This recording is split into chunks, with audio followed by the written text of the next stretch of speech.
Are you concerned about cutting out caffeine before Ramadan starts? Let me show you the best strategy for cutting out caffeine as well as sugar from your suhoor, because if you're relying on caffeine and sugar for energy, or you're kind of addicted to sugar, or you feel like you need sugar with your suhoor, your energy levels are going to be really rough during your fast and you're not going to have a good Ramadan. So let's fix it now because we have a couple weeks before Ramadan. Let's dive in. First off, let's talk about why we want to cut down on the sugar. If we're having sugar with our suhoor, our blood sugar is going to go up and then it's going to go down pretty rapidly, which is going to kill our energy levels and make us feel super hungry shortly after suhoor. So if you're having some chai with sugar, some coffee with sugar for your suhoor or for your breakfast, and that's kind of your habit right now, you need to start slowly breaking that habit, both the caffeine and sugar, again, because I don't want you to have rough fasts, okay? So let's talk about my exact strategy how to do so, inshallah. The first step is start cutting down the amount of sugar that you're using, okay? So just cut it down in half. You can add stevia or monk fruit or some sort of natural no-calorie sweetener, because this is going to help you to kind of remove the sugar without feeling like you're missing out on the sweetness that you want with your drink, okay? Better yet, just cut it out cold turkey,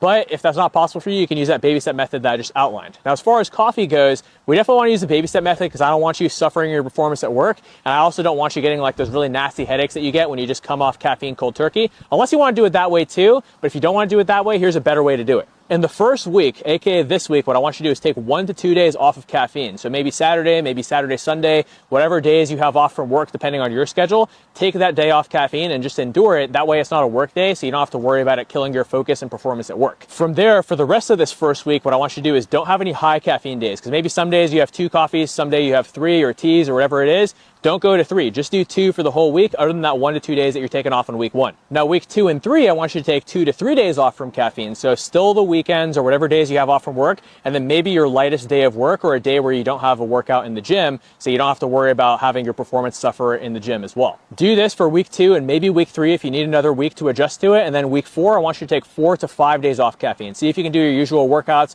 your usual performance at work, all those other things without caffeine. Make sure to stay hydrated, take care of your nutrition using the other tips on my page. Make sure you exercise using the other tips on my page, because all this is going to increase your baseline energy levels so you don't have to rely on caffeine anymore. From there, once you've boosted your natural energy levels, you're going to find in 4 weeks you don't even need caffeine anymore. And if you need a little bit of caffeine, you could use green tea or matcha, but don't use coffee. Coffee dehydrates you, which is part of why you get the headaches and part of why it's really bad when you're fasting, because then you get way more dehydrated during the day. If you feel like you need more help dialing in healthy habits before Ramadan begins and you need the structure, discipline, and accountability to do so, comment down below with the word coaching to learn more about how our coaching program can help you not only lose weight, but build healthy, positive, sustainable habits that boost every area of both deen and dunya. Let's get it, inshallah. Assalamu alaikum.